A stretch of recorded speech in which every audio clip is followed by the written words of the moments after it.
కంటైనర్లో Zoom car app ద్వారా హైదరాబాద్లో కారు అద్దెకు తీసుకొని అపహరించి కంటైనర్లో చెన్నై తరలిస్తూ పట్టుబడ్డాడో వ్యక్తి.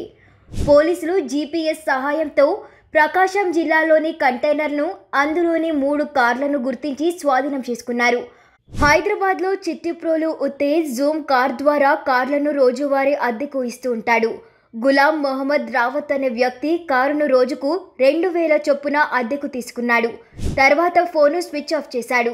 అనుమానం రావడంతో ఉత్తేజ్ హైదరాబాద్లో స్థానిక పోలీస్ స్టేషన్లో ఫిర్యాదు చేశాడు. పోలీసులు సాంకేతిక పరిజ్ఞానంతో కారు ప్రకాశం జిల్లాలోని జాతీయ రహదారిపై ప్రయాణిస్తున్నట్లు గుర్తించారు. వెంటనే ఎస్పీ ఏఆర్ దామోదర్కు సమాచారం ఇచ్చారు. జీపీఎస్ ఆధారంగా టంగుటూరు టోల్ ప్లాజా సమీపంలో కారు ఉన్నట్లు గుర్తించారు. ఆయన సింగరాయకొండ సిఐ చావ్వా హజరత్ తయ్యన్ను హైవే మొబైల్ పోలీసులను అప్రమత్తం చేయడంతో వారు వెంటనే టోల్ ప్లాజా వద్ద వాహనాలను జల్లెడ పెట్టారు. కానీ కారు మాత్రం కనపడలేదు. మరోసారి సాంకేతిక పరిజ్ఞానంతో లొకేషన్ గుర్తించగా అప్పటికే టోల్ ప్లాజా దాటినట్లు గుర్తించారు. పోలీసులు లొకేషన్లను ట్రాక్ చేస్తూ వాహనాల్లో వెంబడించారు.